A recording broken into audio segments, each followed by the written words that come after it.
And good afternoon, everyone, and welcome to Klein Field on the campus of St. Olaf College as the Augsburg Auggies get set for their first MIAC road test of the season, taking on the St. Olaf Oles on their homecoming. I'm Charlie Beatty.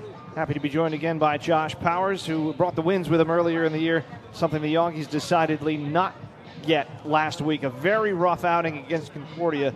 This is one of those games where they're going to find out who's hungry because they really need to bounce back.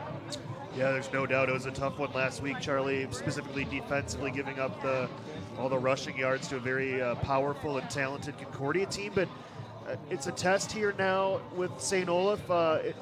It's one of those games where you circle at the beginning of the season. It's kind of like one of those toss-up games, and we'll see this kind of like sets the trajectory of where the program is headed over the final few weeks of the season with the winner or loss here today. And of course, there's a little bit of hunger for this game. This is St. Olaf's homecoming. Last year on Augsburg's homecoming, St. Olaf came in, and it was an ugly effort for Augsburg, and Frank Hagee will say that.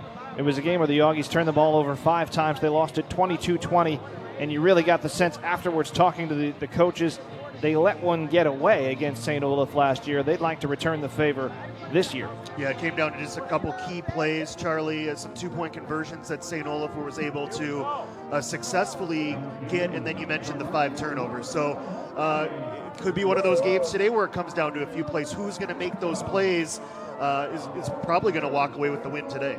Now the Auggies come in with a record of 2-1. Of course, the one loss coming last week. St. Olaf is 3-0 for the first time in a decade. We'll get to that a little bit later. They are 1-0 in the MIAC, having knocked off their near neighbors, Carleton, last week. Well, this is a production of TJ Broadcast Services, and I want to thank all of you and welcome all of you who are watching on Town Square Television as well. I'm Charlie Beatty. He is Josh Powers. We will be with you all afternoon on a beautiful afternoon here in the southern part of the state, or getting towards the southern part of the state. Never really know where Northfield fits into all that picture, but this is a wonderful campus, great place to catch a football game. There's some atmosphere here at St. Olaf because of their head coach, James Killian, who's got them headed in the right direction. He's got a winning record in a season plus at St. Olaf. Not a lot of coaches can say that. Well, I had a chance to catch up with Frank Hagee yesterday, and Frank is matter of fact as always about the loss last week. Very much looking forward to this game this week. Let's hear what Frank had to say. I'm joined by head coach Frank Hagee as the Auggies get set to take on St. Olaf. And Frank, we don't want to dwell on it too long, but just a quick take from you on last week's game. I know the final result was rough. What do you take away from a game like that? It's good character building. I don't know. We played horribly. I hope they played well. That was really frustrating game. We just got beat up in every way, shape, or form, from offense, defense, line play, skill play, special teams. They blocked a punt. So we just didn't have a lot of success, period. So hopefully we take up as a wake-up call. We need to be ready and be on top of things. And, St. Olaf is a solid football team, and we better wake up and snap out of it and get ready to roll for these guys. Maybe one of the silver linings, you got to see not one but 2 quarterbacks play. You got a chance to see Chad Costello in the second half. I know you know probably a little bit more about Quentin, at least in game situations. What did you think of Chad out there? Chad played great. They both played a solid football game. Really, they graded out about the same. They played about the same amount of snaps. Nobody did anything great, and nobody made horrible errors. That was really the least of our concerns. So, they're both very serviceable, and we're going to start Lake in this game, and we'll probably see Chad at some point. We've talked about a lot of individual guys defensively. We've talked about Carlson Mathis. We've talked about Derek Glenn. We've talked about a few others. One guy I haven't really mentioned to you or asked you about is Jermaine Borward. First game you had him lined up as a linebacker. Last week it was more of a defensive end spot, at least in terms of the depth chart. Now it seems like he's back at linebacker, versatile, and it see's like he's really produced this year, at least getting after the quarterback. For sure, Jermaine's a great player. He's definitely our best pass rusher, most athletic big guy that we have on the team for sure. So, against the option team, we move into more of a defensive end team, other than sitting out a linebacker having to chase down pitches. So he'll be more kind of outside linebacker, pass rush, kind of the old LT kind of position, for us probably for most of the remaining year, especially against a team that will throw the football around. Well, let's turn our attention to Olaf. I mean, this is a team that wasn't all that successful for 5-6 years before last season, then a little bit of an uptick, and now 3-0 for the first time in a long time. You've watched them a little bit. What do you take away from what they're doing this season? Yeah, last year they beat us, so they got 4 wins for sure. But they really took the air out of the ball against us, ran the football, milked the clock, and we had 5 turnovers. We gave them the ball, or however you want to look at it. They took the ball away from us 5 times. But they've got a good quarterback that's been there for, it seems like ever, 3 or 4 years, Ricardo Jones. And he's solid. He can run. He can throw. He's a good leader. And then number 1, the running back, last year tore us up, especially in the first half. I think he got dinged, if I remember, at halftime. But he's a good player. They got some good receivers. The line is definitely better the last couple of years than it was, 4 or 5 years ago when they were really struggling. So, they're at home. It's going to be a dogfight. It's going to be a good football game and a dogfight. They've got a couple linebackers, 7 and 9, that have been there forever, 4-year starter guys. They make a lot of tackles. So it'll be a good matchup. This is the second year under James Killian for them, and you got a chance to look at him as a head coach a little bit last year. Is there anything that you were going into the game that you wanted to do last year that maybe you're adjusting against St. Olaf this year at all? Yeah, stop the run. As always, we couldn't stop the run last year, so we need to stop the run and then take care of the football. You say that in every game, and those are 2 most important things, really. Well, not 2 most important, but taking care of the football is the most important thing, and then stopping the run game is obviously important. So those are the 2 things that hurt us last year. Hopefully we can improve on today. I want to go back to your team for just a second. You mentioned you might see Chad at some point in this game. You've had 3 games now, and I know you have a lot of new faces. You've had a chance to kind of evaluate everybody in game situations here. Are there any other players that we might want to look out for, or fans might want to look out for, that maybe they haven't seen through the first 3 games that might make an impact Saturday? Yeah, that's a great question. Josiah Ferguson is a really good wide receiver, and he was dinged the first couple of weeks, and then last year we just couldn't get much going. At some point, I think he'll have a breakout game. Like, he is very skilled. He's fast. He's long. He's smart. He's tough. Like, he'll show up. Josiah Ferguson will show up and make a lot of plays at some point. Both of our running backs have done a nice job. On defense, I think Lakeem Johnson is going to make a big player too at some point. He's long and athletic and played a lot of football, so I think at some point he'll make a big player too also. Well, let's talk about the receivers as a whole for a bit. I mean, this is almost an entirely new group, and obviously you've got one mainstay, and he's a pretty good mainstay to have, Yeah. But other than that, in your offense, which requires a lot out of your wide receivers, does it take a few games for them to kind of gel into those spots? Yeah, for sure. There's a lot of little nuances to running this route, running that route. Cheat your split in, cheat it out, stem this way, stem that way, sit here, sit there, go. There's a lot of nuances to every play. And yeah, it takes a while to get savvy to be able to sit in between the seams in the zone and know how to set up a guy if they're playing man and do a lot of things. So it is pretty sophisticated. So it does take a while, but if a guy's got athletic ability and smarts, sometimes he's gonna show up. Well, you already mentioned the fact that Olaf got you last year, and it was homecoming, and you've told me many times how much you want to win on homecoming. Yes. Now you're going on the road. Tomorrow is their homecoming. I'm not going to ask you the dumb question as, are you motivated to return the favor? I know you are. Is it something that you've had to actually talk about in practice this week, or maybe with those new faces, or is it something that the players just know? We talk about it. We try to make those guys very aware, what a turning point that was in the year last year, and what a letdown was, and just challenge them to, from our standpoint anyway, set the table straight, and there couldn't be a better opportunity to do that. So hopefully that gives us a little fire. Well, hopefully so. And you get to play this one at 1 o'clock, not 10 a.m. The weather looks like it's going to be decent for you. Yeah, I saw that. Looks like it's going to be a great day. It should be a good day for football. Thanks, Frank. Sounds good. Thank you. Bye.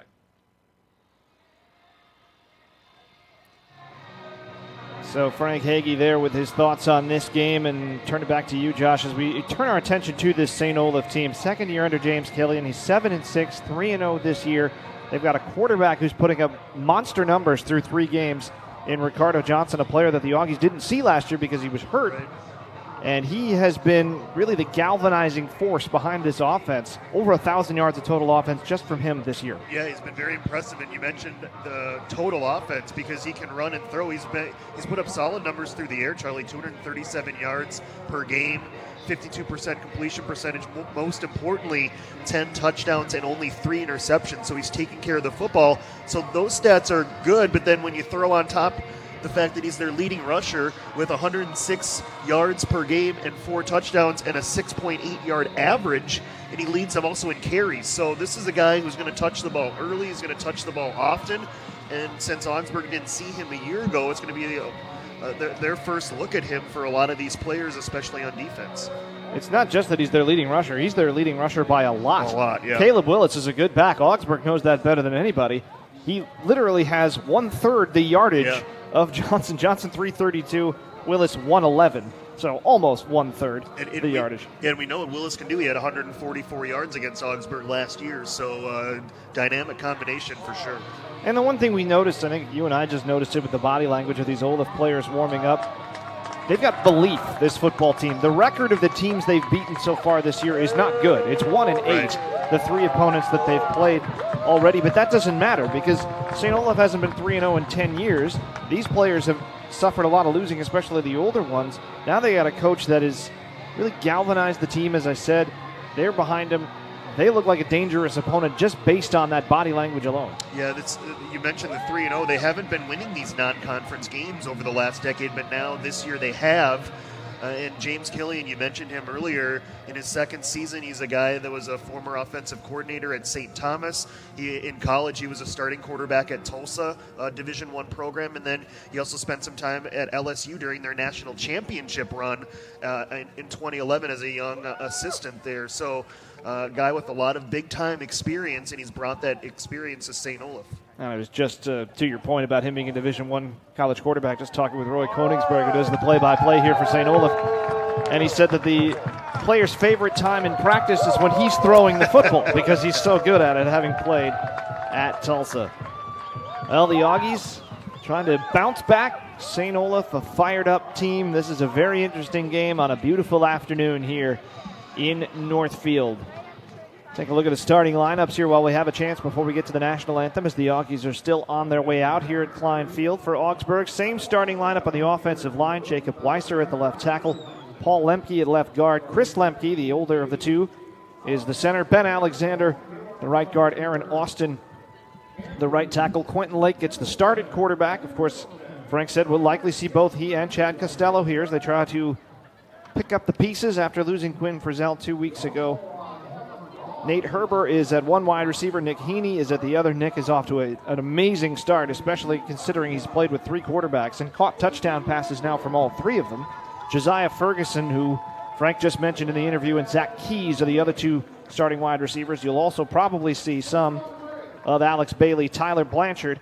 Both of them caught their first passes as Auggies last week, and Mike Rodriguez as well. Defensively for the Auggies today, Jermaine Borward moving back to outside linebacker after lining up as a defensive end last week. Brandon Shostrand, Derek Glynn are in the middle. Barkley Bates is the other outside linebacker. The front 3 is Matthew Cry, Tony Navy, and Justin Ruff. Interesting note, Cortez Killing, who had been lining up at defensive tackle the last couple weeks, has been moved back to the offensive line. He's actually the backup right tackle today. So he was an offensive lineman last year and now back there again.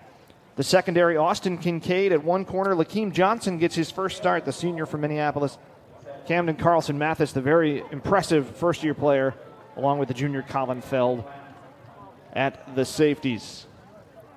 So they're doing the coin toss here. We'll meet the Oldies in a moment, but they're going to line up for the national anthem. Looks like St. Olaf is going to get the ball first, so we'll see this impressive offense so far for the Oldies. They are averaging 38.7 points per game on the year. And the yardage is very good as well, 418 yards per game so far this season. Time for our national anthem here at Klein Field. It's the Auggies and the Oldies coming up.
So we're ready for football here in Northfield. First MIAC road trip this year for Augsburg. The other 3 road trips, of course, Gustavus later in the year. The other 2 are Hamelin and St. Thomas, which are barely road trips. Yep. So just to down speak. the road. They have the southern swing this year. After last year, they went to St. John's and Concordia during the year. This year, they'll come down to Gustavus. Later in the year, October 20th is the date of that game. We always remember that because we're not going to be there at Gustavus this year, unfortunately. But we are here today for this Augsburg team against St. Olaf. And it should be pretty easy to tell these teams apart. Augsburg in the all-white road uniforms, St. Olaf in the all-black. Not a lot of stripes out there on these uniforms today. It's a pretty clean look for both teams. So Augsburg will kick it off. Tyler Hansen lining things up at the 35-yard line. If St. Olaf wants to send out a special teams unit, here they come.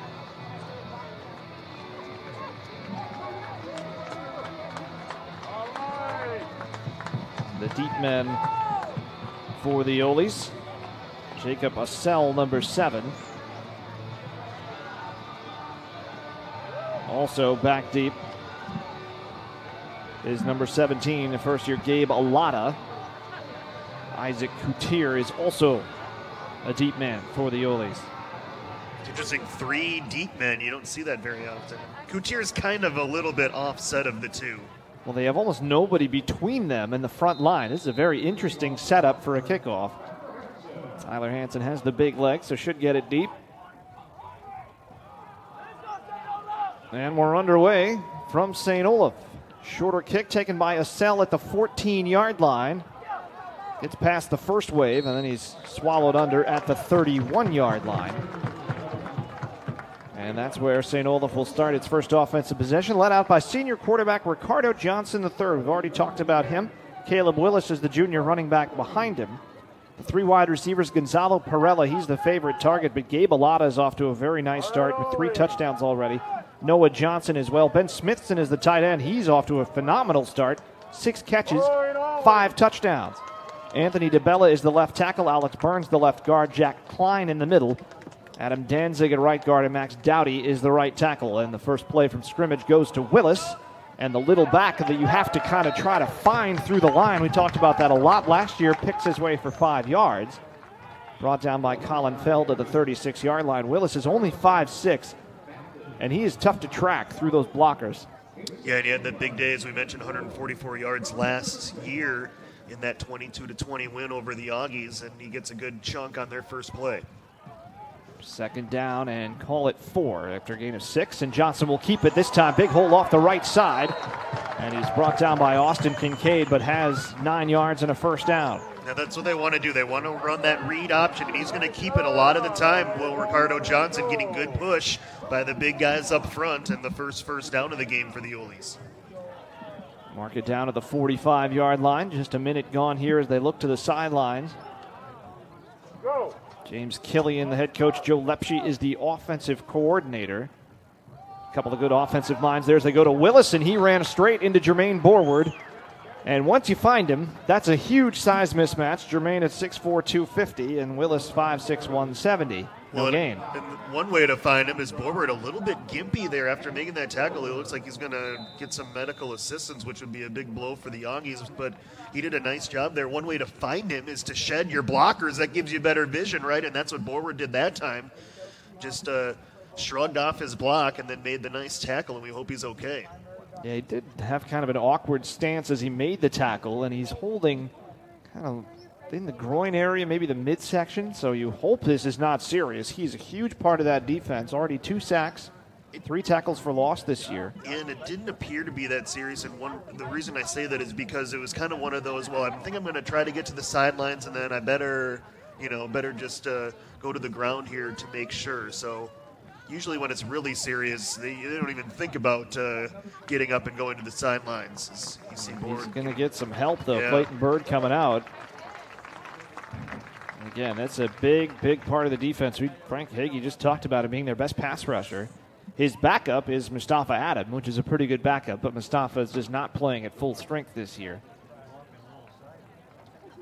It'll be 2nd down and 10. Ball at the 45-yard line. And we'll keep an eye on Jermaine Borward as he goes to the sidelines. Just an awkward situation there for him. Yep. Two wide receivers to the far side of the field. And Adam is in the game at Borward's spot there.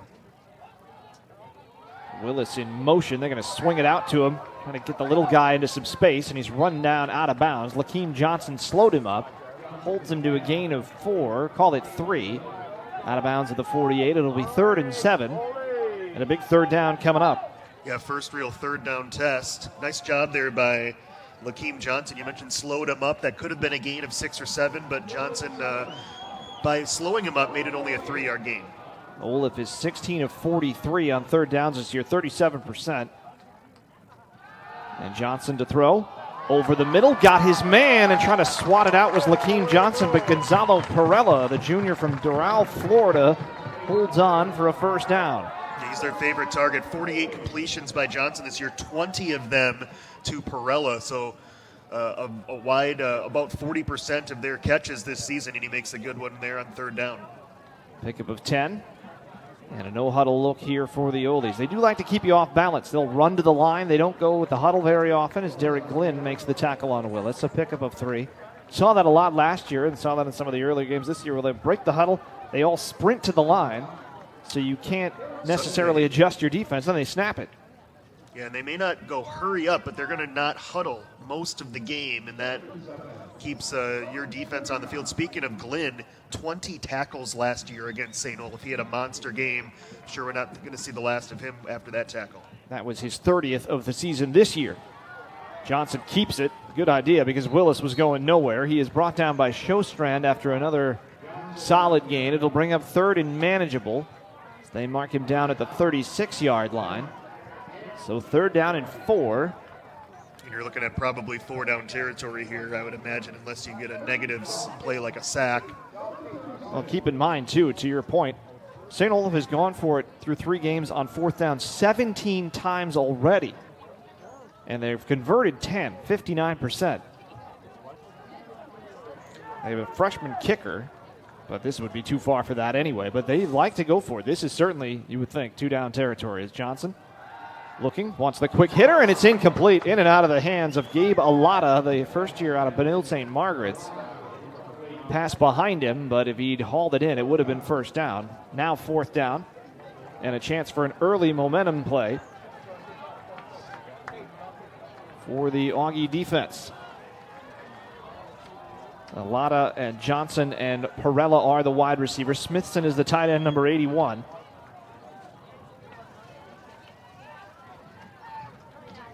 Willis is the back. And as you've already seen, he's an option coming out of the backfield as a receiver. Johnson, they're going to quick kick it. Interesting decision here. They don't go for it. And it's going to be about a 16-yard net punt. And I'm a little surprised by that, John. Yeah, I am too, especially you mentioned they've gone for it 17 times. And between their 3rd and 4th downs, they're 26 out of 60 this year, which is almost 50%. That is a very good percentage when you talk about key situations like 3rd and 4th down. But that's a win for the Auggies. Yes, it was a bad pass on 3rd down. The guy was wide open. It should have been a 1st down. But the Auggies get the stop, and now they can try to take advantage on offense. They will come out with Quentin Lake at the quarterback spot. Raquan Cunningham is the back to start the game. He and Anthony will interchange as usual. Heaney and Herber out on this near side. Keys and Ferguson on the far side. First play from scrimmage goes to Cunningham, who's off to a nice start statistically, though nobody did much on the ground last week. He gets about 2 on the first carry. Yeah, you mentioned his stats. Only 57 yards per game, but I like the average per carry, 5.9 yards per carry on 29 attempts. So, and he leads the team in rushing with 173 yards through 3 games. Anthony's got more power, you would think. He's bigger back. But Cunningham just looks like that kind of guy that he is going to bust one loose at some point this year. 2nd down and 7 after they give him a gain of 3. Lake rolling right, looking for his options, and his option A is always Nick Heaney, and that's a 1st down out across the 35. Well, and one way you can stay on the field as a running back, Charlie, is to pick up your blitzes and block, protect, and that's what Cunningham did that time. Stepped up, made a nice block, kept the guy out of Quentin Lake's face, and he delivered an accurate throw to Nick Heaney. Gain of 13 on Heaney's 28th catch of the season. 10:28 to play first quarter. Auggies on their first drive after stopping the Oles. Lake rolling. Now he's going to run it. He's a good athlete, and he's out across the 40-yard line. He didn't throw that ball, and we saw last week rolling that direction. He had a little trouble with the accuracy on throws. There he runs for 9 yards, and it's 2nd down and 1. Yeah, it's always more difficult for that right-handed quarterback to run to your left and throw. So I think that was a very smart decision, obviously, to tuck it and run, and you see his athleticism at the end of the play gets you 9 yards. Get the St. Olaf defense here in a moment. 2nd down and 1 as the Auggies off to a good start on this drive, trying to keep it going, and they give it to Cunningham. He'll have the first down, not much more, and a flag does come in. Stopped up on the play by Shiloh Goodwin, number 11. Let's check the laundry. Came in from the defensive backfield. Literally thrown right into the pile. It is holding against the Auggies. That'll back them up on 2nd down. Be about 2nd down and 10. Sam Stuckmeyer, Leo Ferreira, Jordan Bartholomew, who's coming off a great game against Carleton, are the front 3. Jacob Osell, Luke Dahl, Shiloh Goodwin, Tommy Fleetum are the linebackers. Dahl, the leading tackler with 25 on the year. Marcel Diggs at one corner, Nick Sabatino at the other. Ridley Weeks and Max Karpinski are the safeties. And they're going to try a little trickery, and they get it to Josiah Ferguson. Lake is the blocker out in front of him, and he ran it out of bounds short of the first down. It looked like he had some more room there, Ferguson, but he gets to the 42. It'll bring up 3rd down and 3. A little pitch back from Cunningham. Yeah, I like that call, but if Johnson would have cut it up inside of the block that Lake was providing, he could have gotten about 5 more yards and would have picked up the first down. 3rd and call it 2. They give him the 43-yard line.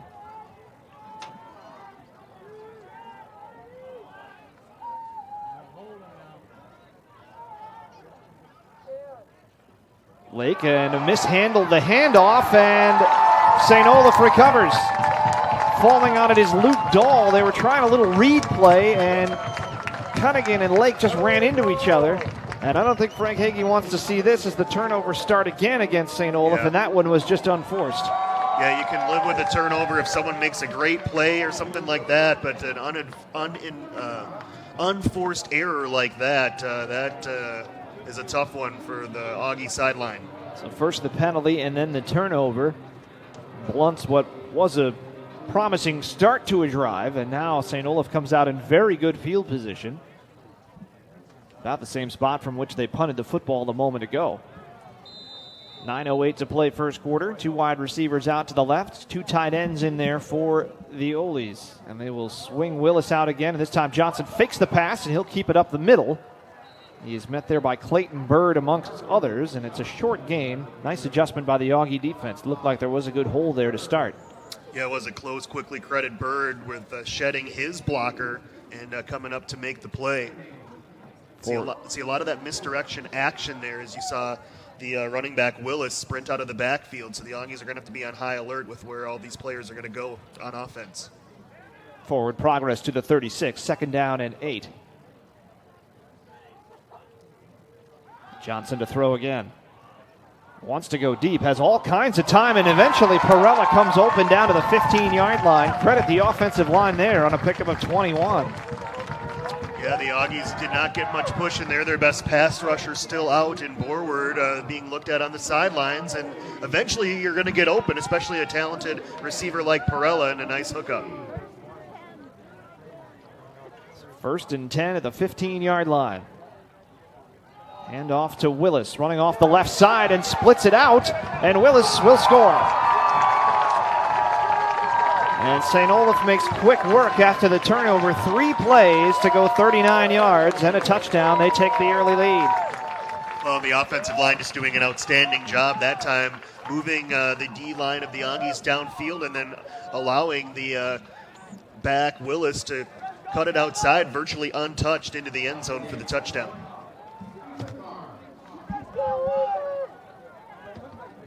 Ethan March out for the extra point. And they block it. And it is scooped up, and then falling down on the play was Camden Carlson Mathis. And he smothered that kick. Yep. just right off the edge, and you see that rush all the time, and very rarely does that edge rusher ever get to the kick, but he did that time. Would have liked to see if he could have possibly scooped it up and tried to get 2 points. Not sure that he would have, but with the angle that the kick was blocked at, but nonetheless a nice play to save a point. Not only did he get there, like you said, which is pretty rare, he almost took that out of the holder's hands. So Augsburg saves one, and now they get the football back, trying to overcome the turnover on their first drive here on homecoming day. You always want good weather for homecoming, and they've got some good weather here. Barely see a cloud, temperature in the high 50s. This is what you think of fall Saturdays in the MIAC, right? This is one of those campuses, too, that is built for fall. Yep. It is beautiful here.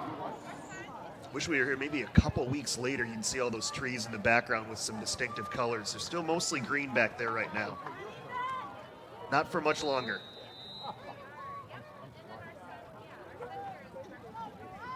Smith and Royalty, the two return men for Augsburg. March drills this kick over the head of Tariq Smith, and Augsburg will start after the touchback.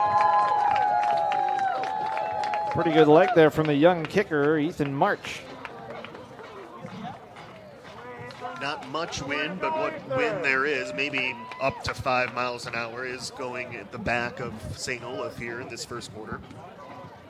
Augsburg from the 25.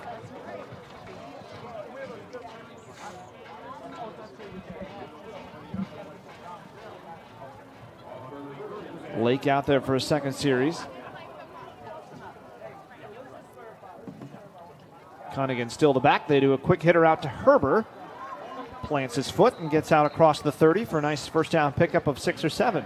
Nice job there, both by Lake and Herber. Lake, his importance in that is to get that ball out as quickly as he can to Herber, and by doing that, he still had enough space to make a move, make a guy miss, and instead of a 1 yard gain or a no gain, he gets 6 or 7.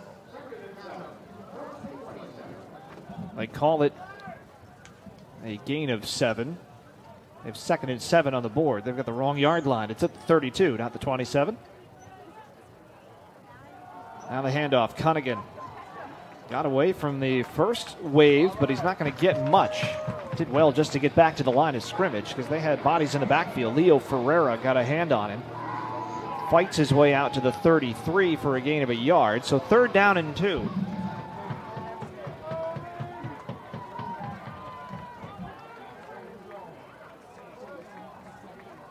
This is where they had the trouble on the last drive. Nick Heaney, by the way, single coverage at the top of your picture. Maybe Quentin Lake noticing that right now. I'm going to send Herber over there as well. Olaf showing blitz. This is certainly a changed play. Lake has to quickly get rid of it, and it's intercepted off the hands of Heaney and into the arms of Tommy Fleetum, the linebacker. So 2 turnovers, neither one of which was really a forced turnover. Well, that one helped to be caused by the defensive pressure, and Lake looked a little confused. It almost looked like he wanted to go out of the backfield to Josiah Ferguson on just a little kind of bubble route there. He was open because of the blitz coming that way, but instead wanted to go back to that little tunnel screen and off the hands of Heaney and intercepted. So a disastrous start here for Augsburg, and now St. Olaf in great field position again.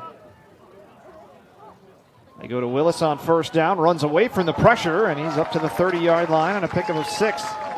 Brought down by Camden Carlson Mathis and Brandon Shostran, the 2 first-year defenders back there for Augsburg.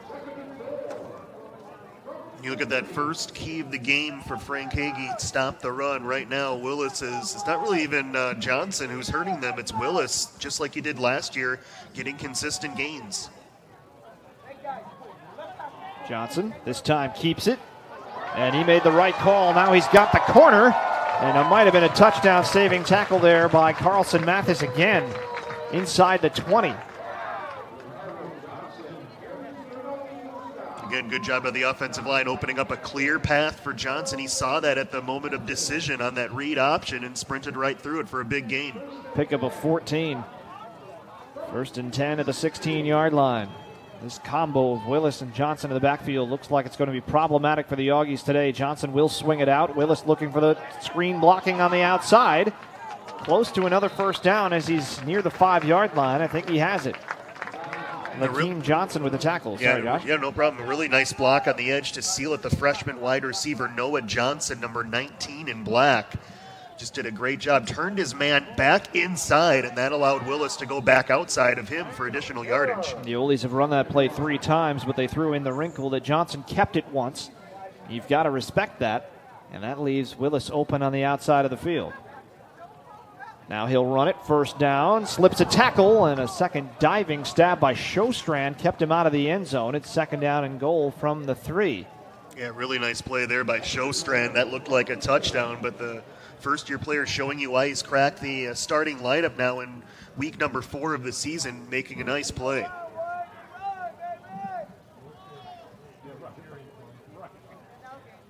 .457 remaining in the first quarter. All St. Olaf so far, thanks to 2 Augie turnovers.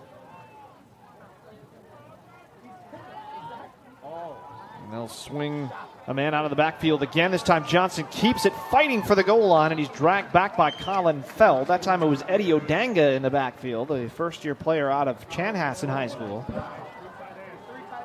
Now it's 3rd down and goal after a pickup of maybe a yard for Johnson. He was thrown back. Better job by the Augie Rundy on these first 2 snaps of this series, Charlie. A big chance here on 3rd down, but I think if you're St. Olaf, you might want to get Johnson on the move here a little bit on this 3rd down. And here they sprint to the line, so you can't really adjust to the play. Play action. Johnson in trouble, and he is going to go down. Tony Navy. And they keep them out of the end zone, and they lose a couple yards, so now you got a 4th down decision here if you're James Killian. And right now it looks like they're going to go for it. Interesting call. They're back at the 5-yard line, Charlie. It's not... We have seen in 2 games with St. Olaf that James Killian likes to be aggressive on offense. He wants to put the defense in uncomfortable spots. 4th and goal from the 5. That's an uncomfortable spot. This is a big play here early. 3:31 remaining in the first quarter. Johnson rolling's got a man. He floats it out there. Touchdown. Gabe Alata with his 4th touchdown catch of the year. He came all the way across the formation and just outran everybody. Yeah, just a missed assignment, Charlie. He was a known guy just running through the slot. Nobody really picked him up right away, and he was wide open in the end zone, just 5 yards off the line of scrimmage. So a missed opportunity for Augsburg, and yet another 4th down conversion. That's 11 out of 18 now. That's over 60% on the season on these 4th downs for St. Olaf. This is the only thing they've done wrong today is the extra point. And that one was close. And he missed it wide right. So it's 12-0, and now you can see maybe why they're not going with the kicking game on 4th and goal from the 5. Why they've gone for it so many times and why they didn't just kick that chip shot field goal. March has only attempted 1 field goal this year. He's now 4 of 6 on extra points. So Augsburg down a dozen with 3:24 left in the first quarter, and an extension of last year's game with St. Olaf. They've kicked themselves in the foot. Yeah, no doubt. I'd call it 1.5 unforced turnovers. Give a little bit of credit to St. Olaf on that interception for providing a pass rush off of a blitz, but Augsburg needs to react to that blitz better than what they did on that pass that was off the mark and eventually intercepted. So March out for his 2nd kickoff. His first one he drilled over the heads of the returners. See if they sit any deeper this time. Sydney Royalty and Tariq Smith again. They've been the main 2 guys back there in the return game for the Augsburg Auggies this season. March's kick, and once again, it's over the heads of the return men, but it's also 5 yards deep in the end zone, so the Auggies will start from the 25, and they need something good to happen offensively. Behind the 8 ball for the 2nd straight week. They were down 21-0 at the end of the first quarter last week. It's 12-0 right now. And Lake out there for another series. We haven't seen Keith Anthony yet. All Raquan Cunningham in the backfield. They need to get that running game going, Charlie. So far it's been tough sledding for Cunningham. Their longest carry was that 9-yard scramble by Lake.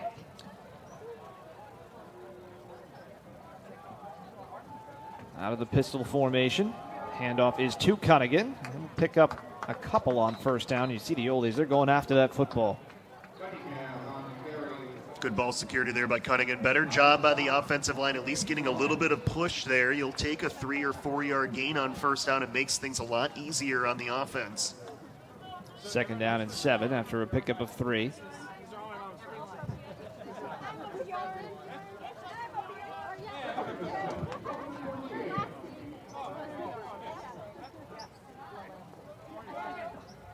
Blake to pass.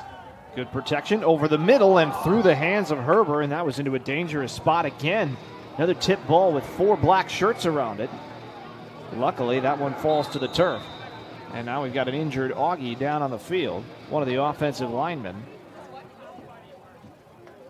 I believe it is Ben Alexander, the right guard. It is. His backup would be a first-year player, Josh Anderson. If you're Herber there, I know that pass is a little high, Charlie, but should be able to come down with that catch. Help out your quarterback a little bit. It is Alexander who is down, the sophomore from Jordan. Been really a fixture on that offensive line his first 2 years. And he's their biggest guy at 290.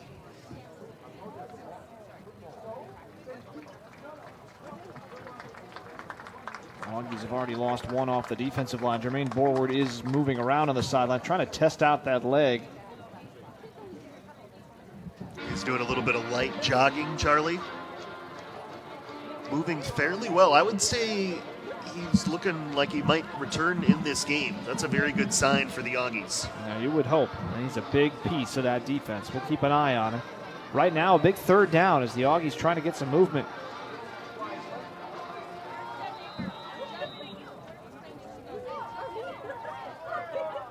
Looks like Chris Martin came in at the right guard. It's not Anderson.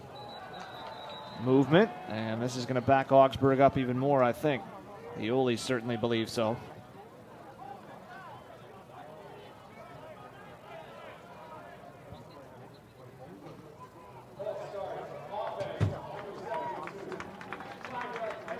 Paul Lemke, the first-year left guard, younger brother of the senior leader of that offensive line, Chris Lemke.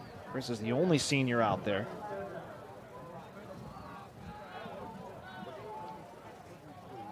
Third and 12 now. Heaney in the slot on the far side. You can see they got 2 guys shaded on number 6. Showing blitz again. Trying to run some stunts. They'll throw it out for Zach Keys. He's got a first down. And the missed tackle, he's still going. Keys fighting for extra yards, and he's out near midfield by the time they finally get him down.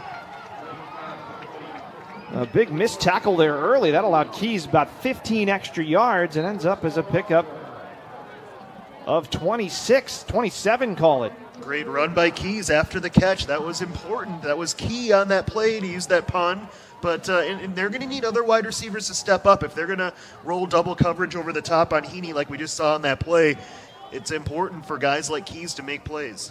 First play run in St. Olaf territory by the Auggies today. That's a big pickup. And Lake to throw again on first down. Now he's got a scramble, able to get away, trying to hold on to that ball tight, and he'll pick up 5. Showing some good mobility, Lake, and of course we talked about his athleticism. He's a baseball player for Augsburg as well.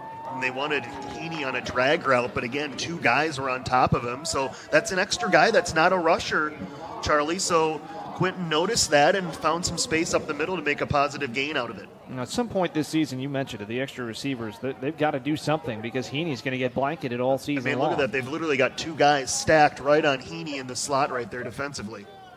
Lake, quick hitter. Herber close to the first down marker. He is tackled immediately by Max Karpinski. Free safety from Polk City, Iowa. And that's just shy of the first down. It's going to be 3rd down and about half a yard.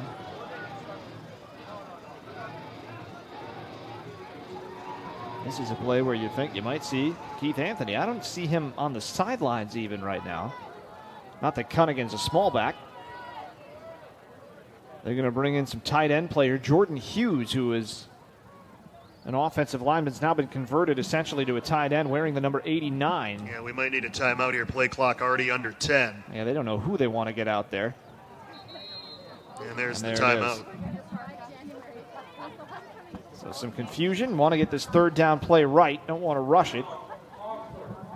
And Augsburg takes its first timeout of the game. So promising drive here. And, of course, the first two ended because of mistakes. Yep. And they've got to keep this one moving. Yeah, so far it's been self-inflicted mistakes, Charlie. It's been penalties, 2 turnovers, a missed assignment on that 4th down and goal. So the Auggies hurting themselves right now, but the nice thing is it's early in this game. They were down to St. Olaf last year and only allowed 3 points in the second half. So definitely a lot of game left, and this to convert this third down would be a step in the right direction. 2 backs out there, and it's not Anthony. It's Devin Prater who is the second back. Saw Prater a little bit late last week.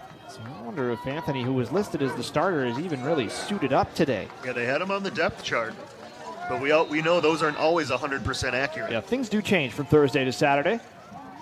Prater playing as the fullback here. Lake is going to hand it off to Cunningan, and he will fight forward for the first down. Got lost in a sea of bodies there, but he emerged on the far side of the 38-yard line.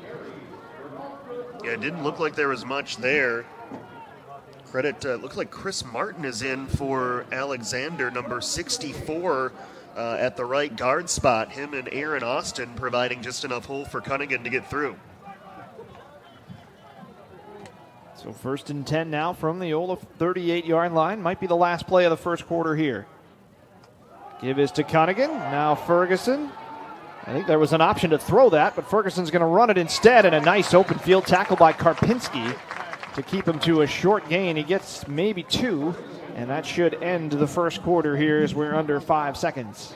I like that wrinkle, but they had Quentin Lake covered up pretty well. I think he was the option downfield to throw it to for Josiah Ferguson, but got what he could after everyone was covered. An interesting first quarter of play. St. Olaf getting some short fields to work with, and they turned it into 12 points. A couple of touchdowns and a couple of missed extra points, 1 blocked. The Auggies have 2 turnovers already after 5 last year against St. Olaf. But they are on the move here. If they can keep this drive going. Is it too early to say you have to get points here? I think you need to get points. It's not a must, but I would say almost a must to get some point, even a field goal, and you're closing in on field goal range if you're not there already. So just to get points, and because of those 2 missed extra points, one of them blocked by Augsburg, a field goal, chips away at that lead. So a field goal would be important just to keep that momentum from swinging too far to the Oles here early.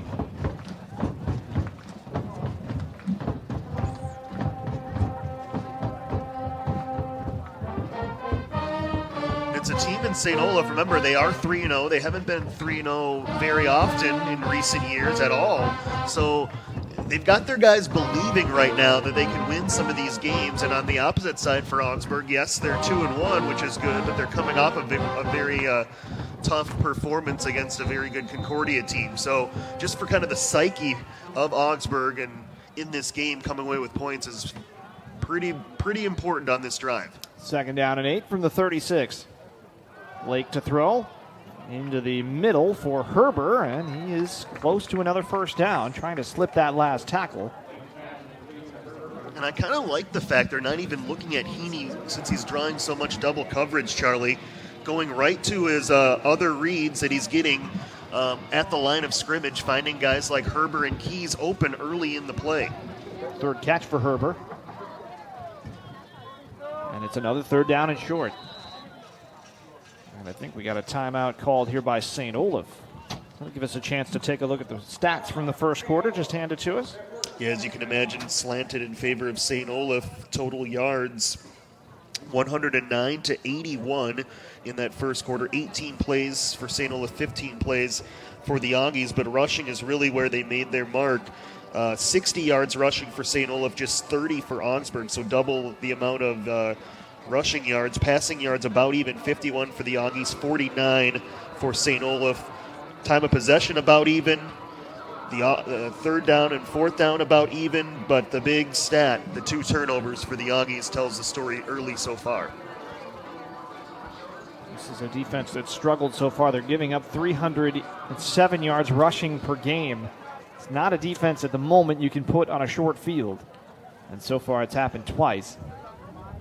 Well, the Auggies with, I would imagine, 2-down territory here if they don't pick this up on third down. They've got Prater back there again with Cunningham in the backfield. One wide receiver is Heaney. He could be an option on a fade route here, depending on how you think your fourth down action will go. Lake's going to have to scramble, and he's able to keep the play alive.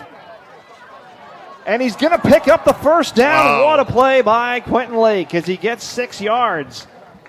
Well, that was set up as a play-action pass to Heaney, but he had no time to throw, and I don't know how he got out of the backfield. Yeah, Ridley Weeks got in the backfield, the junior from Fayetteville, Arkansas, right away, and somehow Lake was able to get around him and make him miss and get to the edge and get all the way down that sideline before the Ole defense could react. Cunningham is the back again. I do have a Keith Anthony sighting. He's on the sidelines, and he does not have a uniform on, so not available today.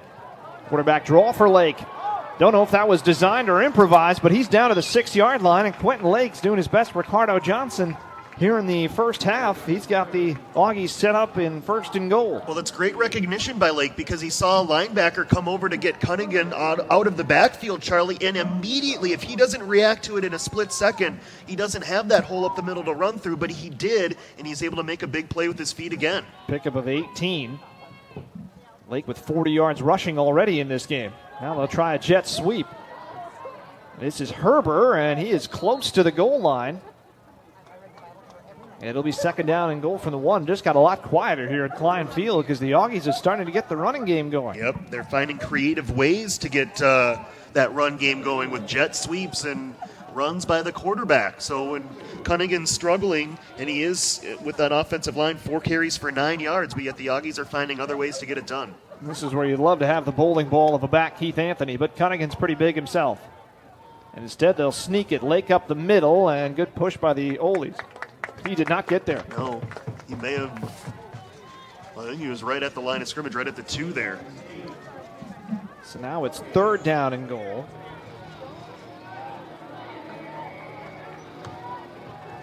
Now there's a lot of bodies in the middle of that field. The crowd's going to get into it here early in the second quarter. Going to will their team to a stop. Lake.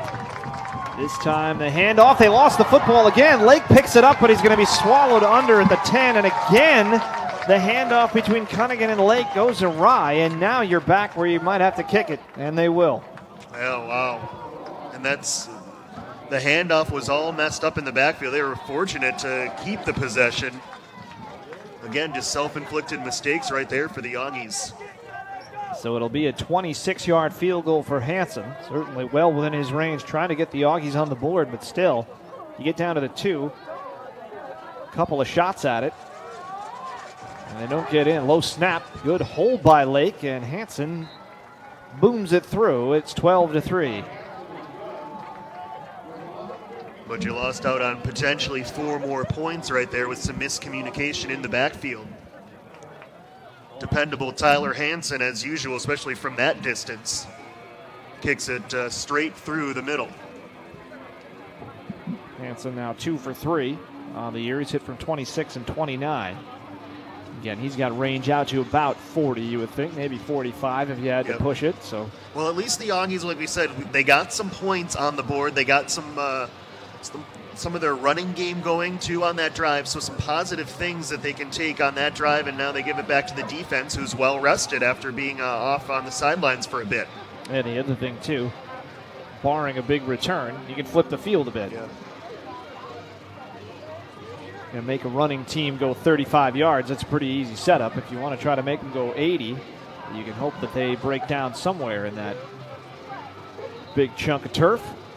11:52 to go, first half, 12-3 in favor of St. Olaf. Some other scores, it is 24-7 St. John's over Carleton. 24-0, pardon me. That is not out of the first quarter yet up in St. John's. St. Thomas hosting Wisconsin Eau Claire, leading at 7-0. That is also early in the ball game. Other games today, Hamlin at Concordia, Gustavus at Bethel. Gustavus at Bethel, probably the game of the day there, or probably the most competitive game of the day, with between two MIAC teams anyway. Same trio of deep men for the Oles. Hansen gets good leg into this kick, and it'll be fair caught. Saw that a lot last week by Augsburg. Yeah, that's fair caught this time by Acel, one of the new rules. Yeah, you can fair catch it as long as you're out of the end zone and you start at the 25. I guess you can do that if you're in the end zone too. Doesn't matter. You start at the 25. One of those rules designed to take some of the impact out of kickoff returns. So 1st and 10 for St. Olaf. Just scored on 2 of its 3 drives. And they had the quick kick on the first one on a 4th down and 5 that we thought they might go for. Johnson in the backfield, fakes the handoff to Willis. Under pressure, rolling out, throwing, and Lakeem Johnson nearly picked it off. Pressure that time came from Chris Oliva, number 51, who we don't seen much this year, but he was in the backfield. Also worth noting, Jermaine Borward is on the field. He's not 100%, but he's out there giving it a go. Yeah, you can see he's hobbling a little bit, but how about Lakeem nearly with the pick there? Coach Hagee talked about him in the pregame, said he's going to make a play sooner or later. They go to Willis on 2nd down, up the middle, and he is flattened by Derek Glynn. Tackled him with one arm and drove him backwards. Yeah, he was being engaged with the other arm by an offensive lineman, but that didn't matter to Glynn. He shows up against these Oles. We mentioned 20 tackles last year, and plays like that are going to help this Auggie defense a whole lot. Gain of 2, so it's 3rd down and 8. And this will be a big play for the Auggie defense if they can get off the field. Alada on the near side, Perella and Johnson on the far side. Willis is the man in motion. Johnson's going to throw it out. He's got a man out there. It is Noah Johnson, and it's a 1st down. Out across the 40, he was wide open. Yeah, just sat down. The Auggies just not able to track him, and more importantly, Ricardo Johnson had plenty of time to step into that throw. It was a longer throw toward the sideline, but he had enough time to step into it because of good protection by the guys up front. Pickup of 15 out to the 42-yard line. Alada in motion. They're going to throw it to him coming across, and Lakeem Johnson picks him up and drops him. That's a great play because Johnson was the only guy out there. And he was in the process of being blocked himself, but the senior from Minneapolis, boy, he was fortunate was Noah Johnson to able to hang on to that football because he did not see that hit coming. Forward jogging off the field on that last play. It's 2nd down and 9 from the 43. I wonder if that was Jermaine's shot to try to play. He's back on the trading table already. Again, Ricardo Johnson, time to throw. Slings it out for Perella, who makes a diving catch at the Auggie 38-yard line. Great throw and catch. One of the toughest throws to make for any quarterback is that deep out. And again, Johnson had plenty of time to, number 1, let that route develop, but number 2, step into it, and that allowed him to make a very tough throw look pretty easy. Pickup of 19 for a 1st down. 2 big pass plays on this drive for Johnson. Now they go back to the ground for Willis, and once again he takes a big whack. Stepping up that time was Clayton Bird. You get a free shot on Willis in the hole, and he's just not big enough to power through people, and he's ended up on his back a few times on this drive. Well, I like how the Auggies are responding in the run game, Charlie. Much more physical here on this last drive, actually the last 2 drives. 2nd and a very long 9 after a minimal gain. Johnson again, time to throw in the passing game. He'll dump it off short. That's the tight end, Ben Smithson. He's taken down by Glynn at the 28-yard line. It's going to be just shy of a 1st down.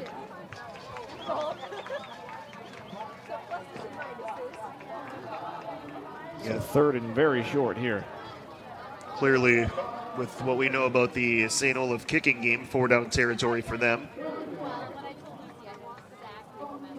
Auggies need to try to get some negative plays here. They haven't been able to pressure the quarterback much. Johnson will keep it. He's got the first down. Tackle made by Bird. Got him around the ankles, but he's up to the 25.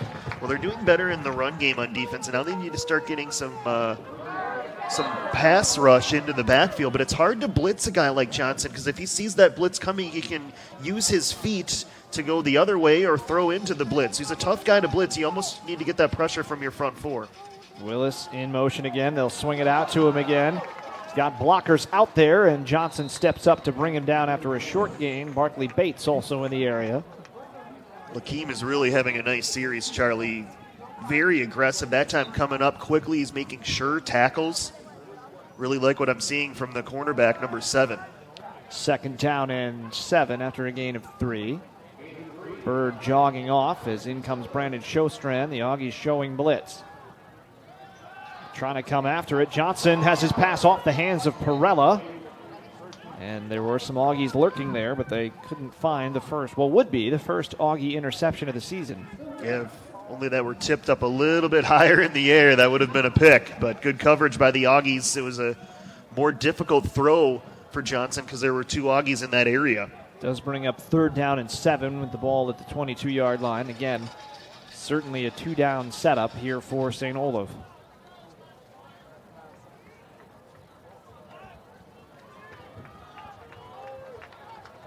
Smithson is in the backfield now. Willis swings it out to the left side. They throw it over the middle, and that was into traffic and overshoots Perella again. So now you've got 4th and 7 as the Auggies are making a stand. Well, you're forcing St. Olaf into these passing down situations. That's what you want if you're the Auggie defense, and you saw Johnson a little bit off target on that one. Showstrand was in the area as well. Another big 4th down test, though. We've seen the Oldies get chunk plays when they've needed them here early. Got a lot of weapons out there offensively. They come out with 2 tight ends. Noah Johnson and Gonzalo Perella are the receivers. Ricardo Johnson to throw, stepping up, fires to the outside and inside the 10. It is Perella again. When he needs a play, it's Perella, it seems like. He's their go-to guy, and I mentioned Lakeem Johnson was having a good series until that point because Perella just put a move on him, put on the brakes, and found himself wide open past the marker for the 1st down. 1st down and goal now from the 8. And once they get into this spot, they have a huge playbook, and it's all open to them as Johnson will keep it off the right. And he is down inside the 5 to the 3-yard line. You see what makes him so shifty there. Just steps on a dime there and makes a move to his left to gain about 3 more yards on that run when there wasn't much there. It's a time-consuming march also by St. Olaf. Down to 7:23 remaining in the first half. I formation now as Johnson will go under center. Give to Willis, got a blocker in front of him. Pushing for the goal line, stretching it out in that extra effort. He scores.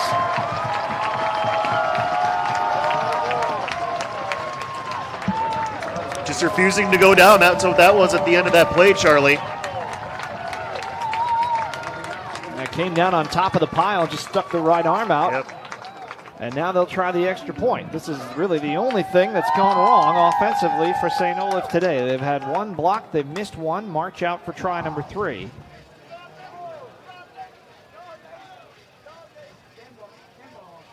And that one was close to being blocked again, but it is good. And it's 19-3 St. Olaf. Again, critical 3rd down conversions and 4th downs on that drive. You saw a long 3rd down at the beginning of that drive. They were able to convert to Perella. They go back to him on that key 4th down conversion. So that Johnson to Perella connection that's been prevalent all season for St. Olaf and continuing today.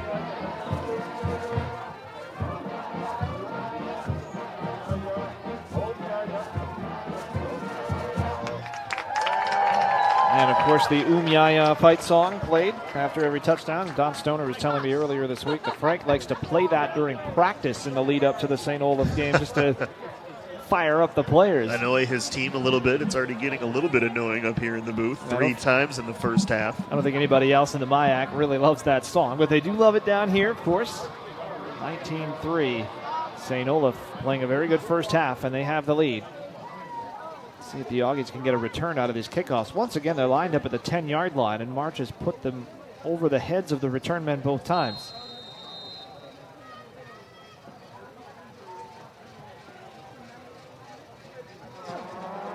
This one looks returnable for Sydney Royalty from the 10. And a good seam up the sideline, but he's knocked out of bounds just across the 30-yard line.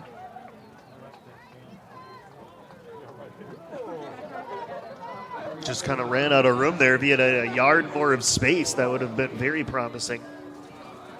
Mark him out actually right at the 30, so Augsburg takes over from there. 7:01 to play, and now you're talking about a drive where they really do need some points, and you might need to get into the end zone here. We'll try to get out of this game alive, but this is the second B we've had in the booth, and he's very interested in us. I killed a wasp before the game even up here. Lake to throw on first down. He's got Heaney, who is submarined out across the 45. Tackle made by Christopher Areza, and Josh Powers with another B destruction. That's my third one already today. Well, they are black and gold, so it's right at home here on the campus of St. Olaf, the school colors.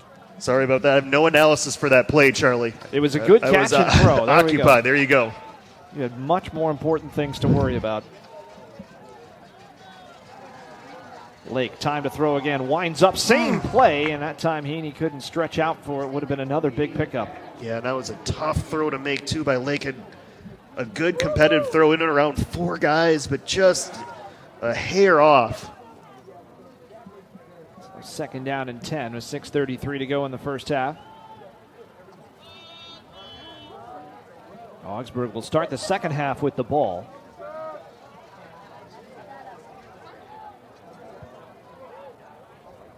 Lake to throw. Instead, it's a draw play. Raquan Cunningham will cut it upfield, and he's close to a first down. Nice play design there. He had a lot of room to run. Yeah, I like that call. Nathan Turnett, the new offensive coordinator. Aggressive St. Olaf defensive end gets upfield. You slip it underneath on the delayed handoff to Cunningham, and he finally has some space. Not quite able to get to the marker. Another 3rd and short for the Auggies. Out of the shotgun, Cunningham is the back. Not sure where they want to put him right now. Lake and Cunningham, of course, had some trouble on handoffs today. High snap, Lake the quick hitter, and Herber's got it for the first down. He'll be thrown backwards, but he made the catch about the 40, and that's plenty enough for a first down as he was hit on the play by Nick Sabatino. Lake that was just like a 1-step drop, got it out there as quick as he could. Almost looked like he kind of palm passed that out there. Didn't get a great grip on it, but it was an accurate throw to Herbert for the first down. There are a lot of throws in this offense that are timing based for the Auggies, and of course it takes time when you got new bodies in there to set that up. Lake now scrambling. He's going to be sacked. Coming right up the middle was Brandon Foster, the hometown kid. And that's a big loss. He's going to be dropped back at the 50. It's 2nd down and 20. Yeah, they wanted to take one of those deep shots. There haven't been many to Heaney today. They were looking toward his way that time, but it was pretty good coverage, and then Lake ran out of time and eventually got sacked. 2nd sack of the year for Foster, who went to high school right down the road at Northfield.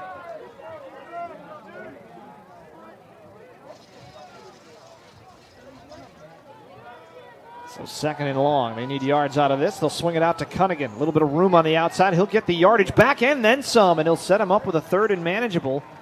A pickup of 16 down to the 34. So Cunningham coming out of the backfield. Just his 3rd catch of the year. Well, and there it's important for Lake to not only get that out quickly, but get it out on a trajectory where Cunningham can immediately turn upfield before the defense can react. And that pass was perfect, and that allowed Cunningham to get all that he could out of that play. From 2nd and 20 to 3rd down and 4. now a position where they've got 3rd and 4th down to get the necessary yardage. That was a big pickup on 2nd down. Long time to get this play off. 4 on the play clock. And they're going to take a shot to Heaney, and it's over his head. Good coverage out there by Sabatino. So that's belief in your 4th down play if you take that kind of shot on 3rd down and 4.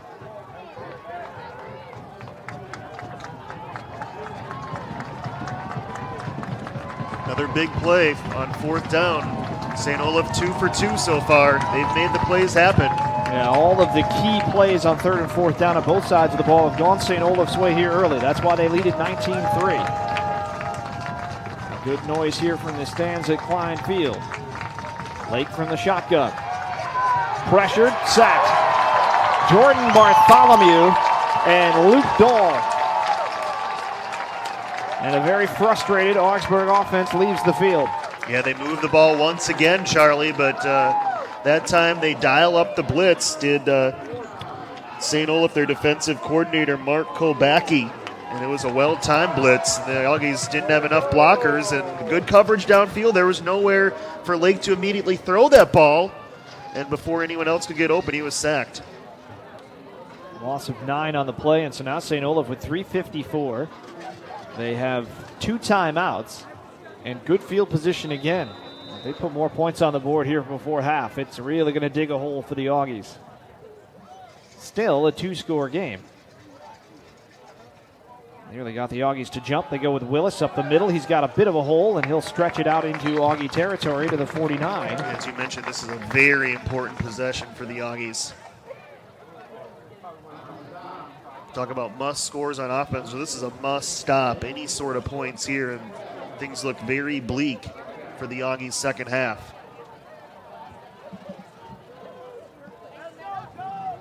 No Jermaine Borward out there defensively. And Johnson wants to go deep. Caught by Perella and knocked out of his hands by Graham Romero. And boy, I'm not sure Romero ever saw that ball, but he knocked it loose. Well, he never did. He never Pardon turned. me, Austin Kincaid. Sorry. Yeah, Kincaid. You never saw the ball, but you're taught as a defensive back, you look for those hands to come together. And when he saw that, he swiped at the ball and he knocked it free. That was a great play right there by Kincaid. So 3rd down and 2 with 3:20 remaining. And again, they go to the power formation. Tight end in there as a fullback. Willis to run it, and he barely got back to the line of scrimmage. Now they're going to give him a spot that's about a half-yard short, and this is an interesting decision. Very interesting decision. You've got a relatively big lead here, and if you go for it and don't get it, the Auggies have plenty of time. We've already seen a quick kick once. They are short. You can see the referee there with the signal. Yeah, James Killian wanted to know about how far he needed to go, so the official gave him an estimated measurement.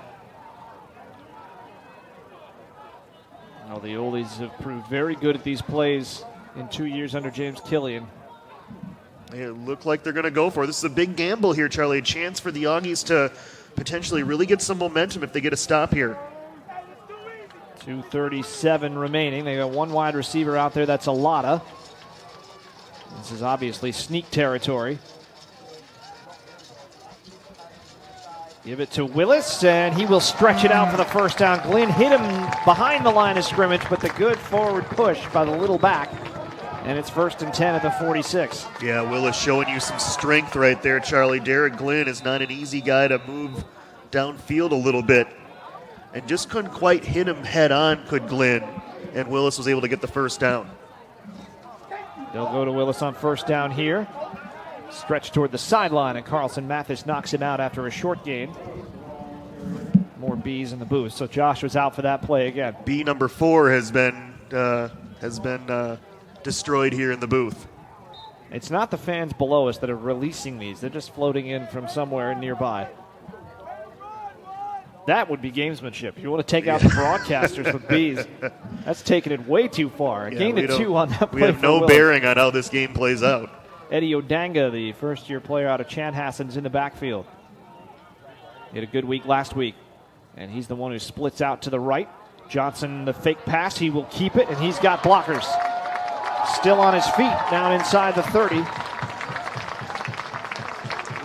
That's just great recognition by Johnson. Derek Glynn's the outside linebacker there, Charlie, and he went out of the backfield to try to track down Odenga. So we get a whistle here. The side judge came in from the near side to talk to the official. I wonder if he spotted something with the clock. And that's almost like an extended read option. And what I mean by that, if you're Johnson and Glynn does not go out to cover Odenga. They didn't stop the clock because of the first down, so they're putting 8 seconds back on. That's the announcement. Yeah, and so because Glynn did go out to cover Odenga, then Johnson runs right where Glynn was originally lined up. So it's almost like an extended read option, but in a passing way, so to speak. But a nice job, nice decision by the senior quarterback for St. Olaf. And we've seen that work, too, for plays down the field because somebody might have to come up and cover the running back coming out. They've hit some deep shots behind that corner. So it's really 3 options on one play. Now they run it. Odenga up the middle, and he's inside the 25.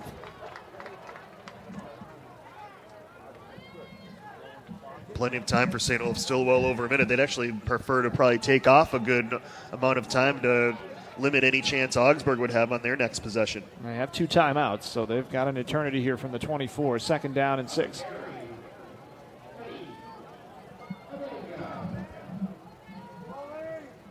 Odenga once again, this time met by Glynn in the hole. It bounces off it, and he's close to the 20-yard line.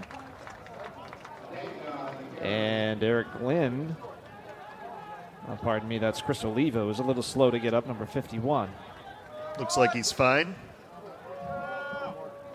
3rd down and short. St. Olaf really milking this down now, Charlie. Remember, they don't have a very solid kicking game.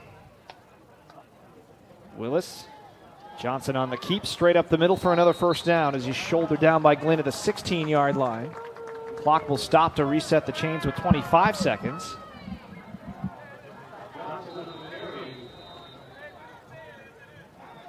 And now the Oles do take the first of those 2 timeouts. They're getting down to the point where if they didn't take one now, they wouldn't be able to take them both. Yeah, I mean, just you're going to have 5-6 seconds come off of the clock on any sort of play anyway. So, but now you only have 1 more timeout. So the Auggies try to limit St. Olaf here to a field goal attempt, which has been anything but a sure thing for St. Olaf this season.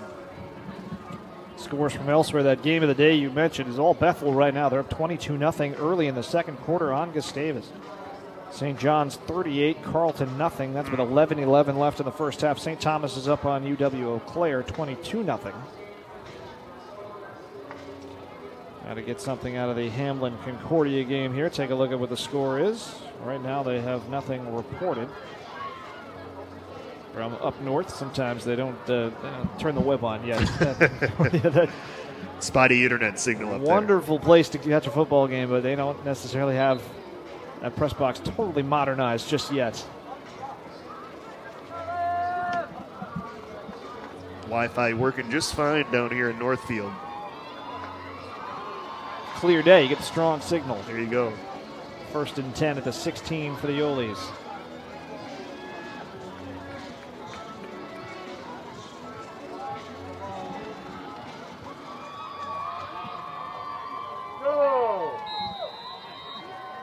Two backs in the backfield again. It is Willis back in the game, and he swings out wide to the left. Johnson's going to look over the middle, and it's intercepted by Barkley Bates at the 1-yard line. A monster defensive play for Augsburg to keep St. Olaf off the board, and they'll take this into halftime at 19-3. Hopefully they can. They'll probably need to run a couple quarterback sneaks. But what a big play by Barkley Bates. Huge interception.